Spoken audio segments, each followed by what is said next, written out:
Hello viewers, আসসালামু আলাইকুম। আমি মোহাম্মদ ফুরকান শিকদার। আজকে আমি আপনাদেরকে দেখাবো মাইক্রোসফট ওয়ার্ডে চমৎকার কাজ। তাহলে চলুন শুরু করা যাক। মনে করেন আমরা এখানে লিখে দিলাম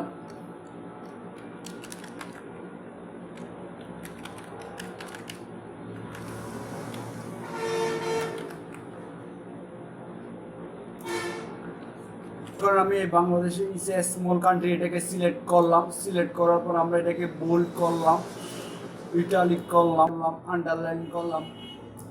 এখানে ফন্ট সাইজ বাড়াইয়া দিলাম, ফন্ট কালার চেঞ্জ করে দিলাম। এখানে সবগুলা কাজ আমরা এইখানে অ্যাপ্লাই করব। কিভাবে করব? আমরা যদি এগুলা আলাদাভাবে করতে যাই তাহলে সময় লাগবে অনেক। তাহলে আমরা যদি এটা এখানে যে স্টাইলিংটা আমরা করছি সেটা এখানে অ্যাপ্লাই করাবো কিভাবে? প্রথমে সিলেক্ট করবেন, কন্ট্রোল শিফট সি দিবেন।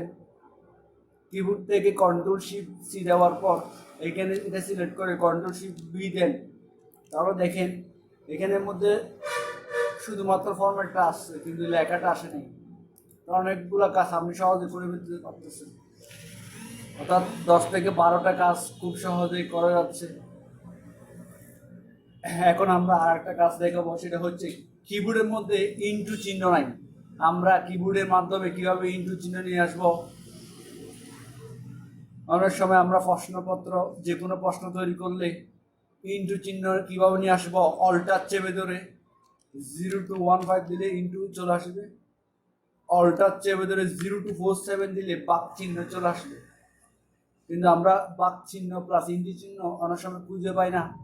সেজন্য কিবোর্ডের মাধ্যমে কীভাবে নিয়ে আসবো সেটা দেখালাম। সবাইকে অসংখ্য ধন্যবাদ। সবাই ভালো থাকবেন।